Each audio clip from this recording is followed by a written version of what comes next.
Greetings, Terrans! Today, I, Ambassador Scott, will be teaching you all about space travel in the exciting world of Moonshot, Lunar Solace.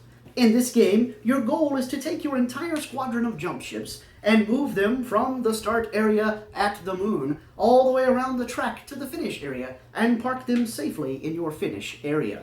Your starting area is here on the table in front of you. At the beginning of each game, each player will choose their favorite colored token and claim a corner of the board to be their finish area.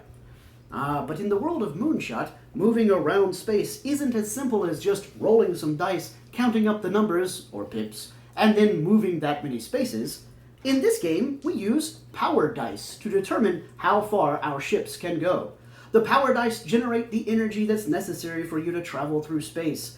Astute observers will notice that these are handy D12s, but instead of numbers, they have colored symbols upon them. One of them is red, which can sometimes generate interesting results. The amount of power you get from each result of dice is outlined in the power chart that comes with our game. Sometimes they'll give you plenty of speed to race around the track. Other times they might even make you move backwards.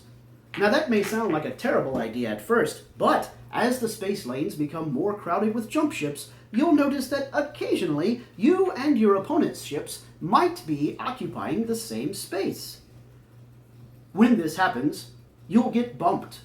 Getting bumped is generally bad news for you. You get sent back to your starting area, and your opponent gets to roll the power dice again to determine another move. But as a consolation prize, or one might even say solace, you get to draw one of our Solace cards.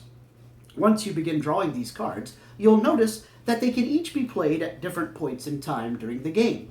Some of them can only be played on your opponent's turn. Some can only be played immediately.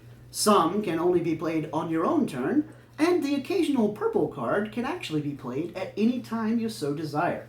If you ever find yourself in possession of more than 2 Solace cards at the same time, play stops while you choose which 2 you'd like to keep in your hand, and then put the third one into the communal discard pile. Now, space in the world of Moonshot isn't a static place.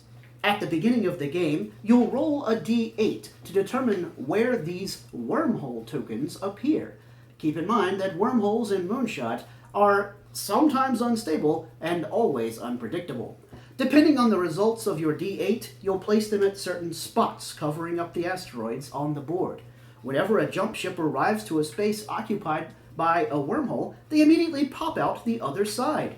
But don't get too used to these wormholes being in their respective places for the whole game. As the game progresses, they might change location. The rest of the board may occasionally change as well. You've got to stay on your toes when you're out here in this space.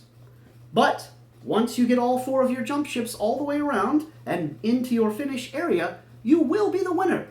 Good luck out there.